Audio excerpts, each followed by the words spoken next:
bro. Look at this, bro. There's no way I was getting these kills on these dudes, man. Oh.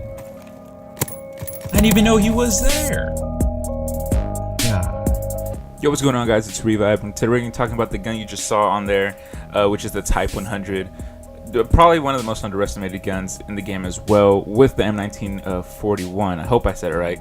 But this gun is just, it's crazy, man. I'm gonna be honest. It's a gun that a lot of people do complain about. I've heard a lot of complaints on it, and I've seen it out on the battlefield a few times with some wacky attachments on there. So in this video, we're gonna be talking about the attachments you should use, what I use, because I have two classes for this, and why you should use this gun. But let's get into the attachments you should probably use with this gun. In this gameplay, I'm pretty much using the Airborne Division with extended mag and rapid fire, because the fire rate on this gun is pretty slow without it. And really, you don't need the suppressor. I love running the suppressor because I want to be a little bit more sneaky.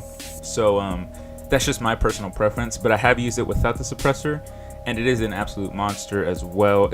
I think it's about like a 3-shot. Guaranteed with rapid fire, I believe. I'm not too sure without it because I don't use it too much without rapid fire.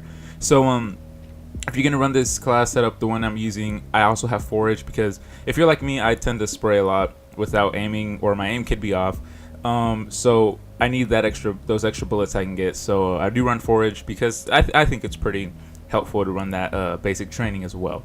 But yeah, this gun is just super fun to use. Now, if you don't have rapid fire, there is another class setup. Now, I don't have that class setup because I mostly run rapid fire, but really you don't need extended mag or rapid fire to make this gun good, because though it does have a slow rate of fire, it's pretty powerful, and it has a crazy range as well. Really you could probably run, I think it was the class setup, what was it? I think it was grip and quick draw. Quick and FMJ, my bad. It's grip and FMJ. Now, the reason I say those two, well, grip, it's going to help with any recoil. Now, this gun really doesn't have much recoil from the start, so grip is going to help a lot. It's pretty much going to make the gun a laser. And, FMJ, because, people will usually run behind walls or doors and stuff, and that's just going to help you get the kill, from that part, so you don't have to kind of risk and challenge and stuff like that. So, FMJ is also really good to have. Now, if you have extended mag and rapid fire, I say use it. I personally like it. And if you don't have extended mag, or if you don't have rapid fire but you have extended mag and advanced rifling, run those two together as well. Now, those are just some attachments you can run, but I have seen people put the reflex sight on this thing and the lens sight, and honestly, those two are pretty ridiculous. I'm not gonna lie.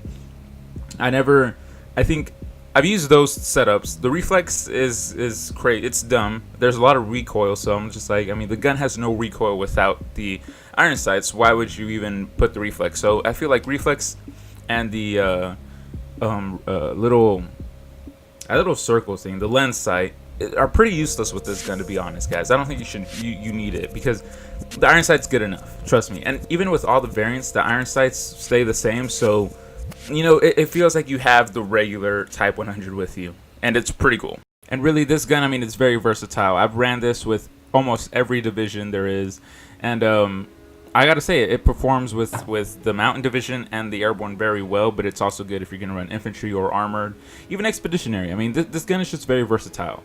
I don't know what it is. It might be the range, because the range on this gun is crazy. It pretty much has the same range as any rifle in this game. And that is kind of you get that advantage, but the drawback is the rate of fire, which is pretty slow without rapid fire. So it has its pros and cons to it, right?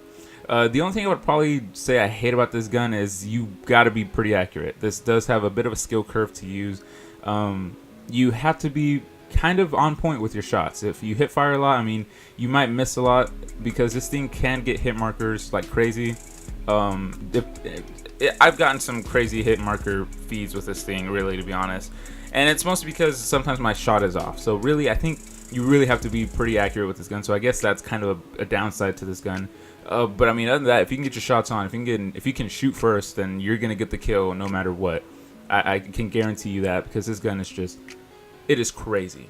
So definitely, guys, give it a shot. Use the gun. I think people would really like this gun. It is, like I said, one of the most underestimated guns, and I feel like this gun could probably be one of the well-known guns for this Call of Duty. If you saw my video or not recently, but a while back ago, I said the WAF is probably the new god gun for Call of Duty World War II. I actually have to start saying, well, I don't know, I think this gun could qualify for that part. I know a lot of people are going to argue and say, no, it's the MP40 or it's a Tommy gun, or maybe it could be the WAF. But I gotta say, I've seen this gun outgun the MP40 and the Tommy gun and the WAF. I mean, this gun is just crazy. Why? Because you don't have to really rush up. You can kind of stick back if you want, but if you want to rush up as well, it'll get those kills quick.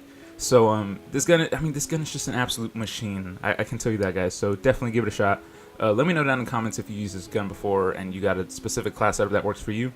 If you want to, feel free to share it down there below. Let me know if you think this gun is good or if it sucks. But I mean, my personal opinion, I think it's probably the best gun in the game, to be honest. So yeah, guys, thanks for watching. Hopefully you enjoyed. Subscribe if you aren't already, and like that video. You know, do all that good stuff that you should do. And we'll see you in the next video, guys.